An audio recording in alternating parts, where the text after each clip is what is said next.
Attila now invaded the Western Roman Empire to claim Honoria's dowry.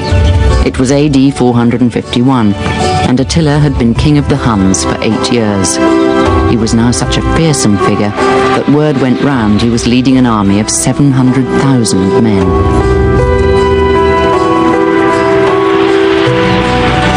He did have almost inexhaustible supplies of manpower from all the tribes in the Hun Empire. His coffers were still half full of gold to pay and feed his troops. After all, he'd had nearly 20 years of tribute money from the Eastern Romans. And now he had a peace treaty with Constantinople, which protected his back.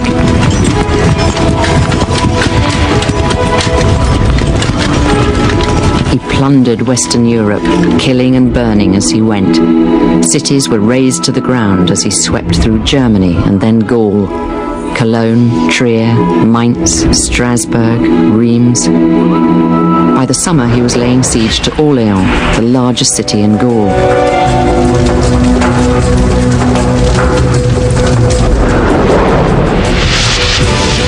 By themselves, the Romans were powerless to stop Attila.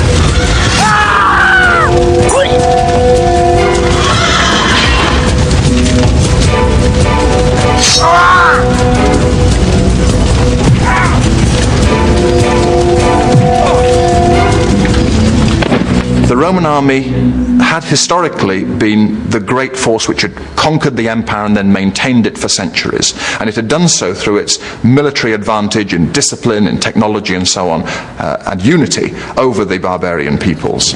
But by the time of the mid-5th century, that had disappeared. But the Romans did have one ace up their sleeve, a man called Flavius Aetius. He was nominally the emperor's right-hand man, but his abilities as a military strategist meant he was Rome's leader in all but name.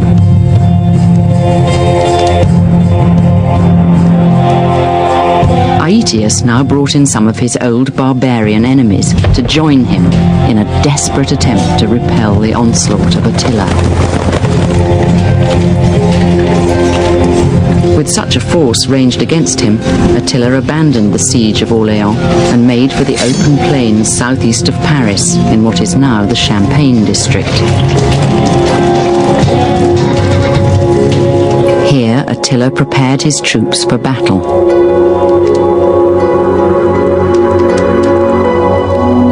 The Huns and the Romans squared up on the battlefield of Châlons. It was to be one of the greatest battles of the first millennium.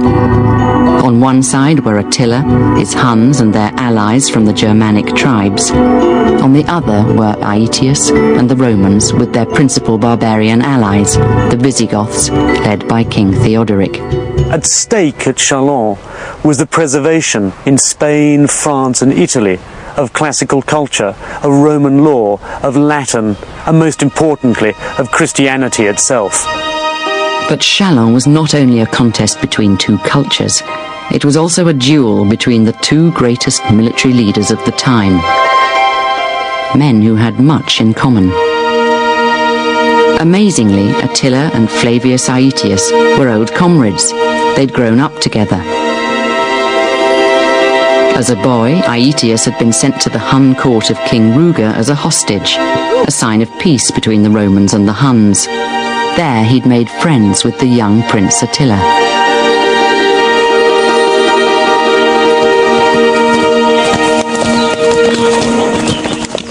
The exchange of hostages was common diplomatic practice in the ancient world. Aetius was not imprisoned, but rather lived as part of the family of some of the most powerful of the Huns. Aetius was one of only a handful of Romans who spoke Hunnic. He learnt the language and acquired his superb equestrian skills while a hostage with the Huns. As young men, their friendship had deepened when they fought together against the Visigoth king Theodoric. But now Aetius was the most senior general in the Roman Empire.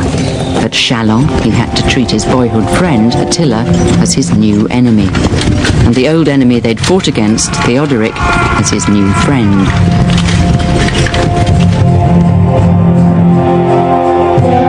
any good general or politician, Aetius was a complete pragmatist. He made alliances and forged friendships to suit his own purpose. And his primary goal was the preservation of the Western Empire and his own estates in southern France. To that end, Aetius was prepared to break alliances and to ruin long-standing friendships. It must have been a disastrous moment, actually, Attila's invasion of Gaul for Aetius. It presented him with a completely impossible situation. He obviously had to fight the Huns, but he must have realized in his heart of hearts that the old political order on which he'd built his career was over.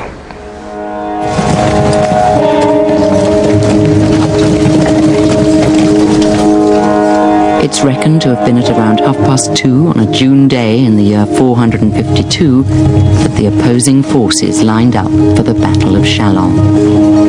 Attila had his crack troops in the centre. Aetius had put his least reliable men in the middle to prevent any chance of them deserting. His best Roman soldiers were on the left and Theodoric's Visigoths on the right. The Huns went into battle with their king's battle cry ringing in their ears. Seek swift victory in that spot where the battle rages. Let your courage rise and your own fury burst forth. Let the wounded exact in return the death of his foe. Let the unwounded revel in slaughter of the enemy. I shall hurl the first spear at the foe. If any man can stand at rest while Attila fights, he is a dead man.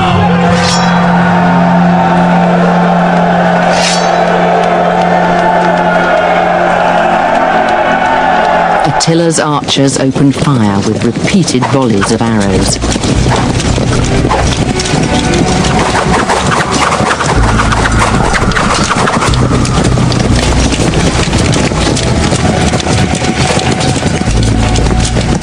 The Huns and their allies gained an initial advantage by breaking through Roman lines and pushing the weak centre troops back. However, the Roman and Visigoth flanks were made of sterner stuff and held their ground. The historian Jordanes said the contest was of unparalleled ferocity. Hand to hand they clashed in battle, and the fight grew fierce, confused, monstrous, unrelenting. A fight whose like no ancient time has ever recorded. He said a stream was turned into a torrent by the flow of human blood. Those whose wounds drove them to slake their parching thirst drank water mingled with gore. One ancient author spoke of cadavera vero innumera, truly countless bodies.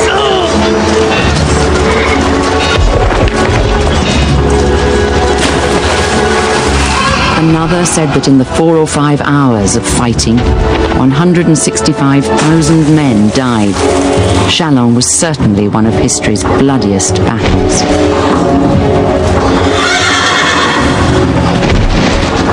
The weak Roman centre proved Attila's undoing. As he drove them back, he was caught in a pincer manoeuvre. The Visigoths, led by Theodoric, attacked his flank. So did the crack Roman troops. The Huns in the middle were in serious trouble.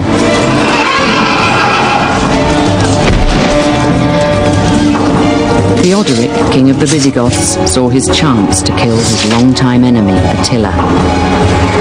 But as he urged his men forward, he was struck by a spear, fell off his horse, and was trampled to death by his own cavalry.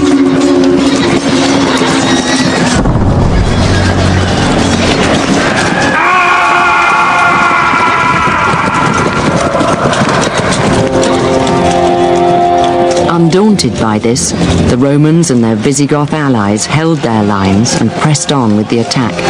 Attila was outflanked and forced to retreat.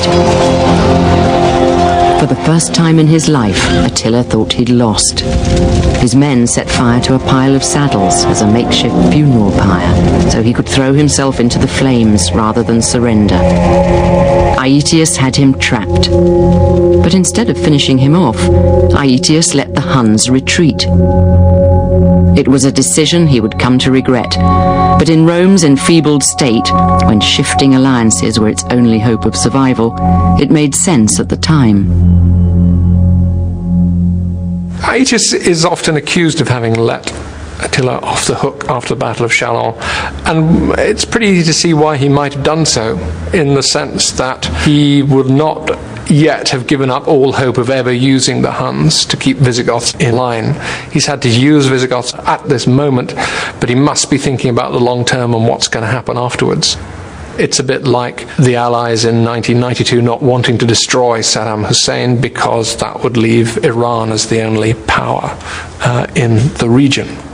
I don't think it's surprising that Aetius passed up the opportunity to annihilate the Huns after the Battle of Chalons. After all, his whole policy was based on playing off one barbarian group against another. To remove the Huns would have risked destabilizing the careful balance of power in the Western Roman Empire. Aetius had at least stopped the Huns overrunning half the Western Roman Empire, and he'd outwitted his old friend. Attila had avoided outright defeat, but as he led his depleted forces home, he knew he'd been thwarted in battle for the first time in 20 years. The only possible reaction that Attila can have to defeat is to go out and try and win again the next year. You can't fight in winter because there's no grass for the horses and everyone will die, of course, but the next summer he had no choice but to launch a major campaign somewhere and look for major victories somewhere, just to quiet the doubters, to stop all the subject peoples breaking away, to try and keep the Romans intimidated. He needs victory. So the following year, 452, Attila embarked on his most daring campaign yet, into the heart of Italy itself. It would earn him the title, the Scourge of God.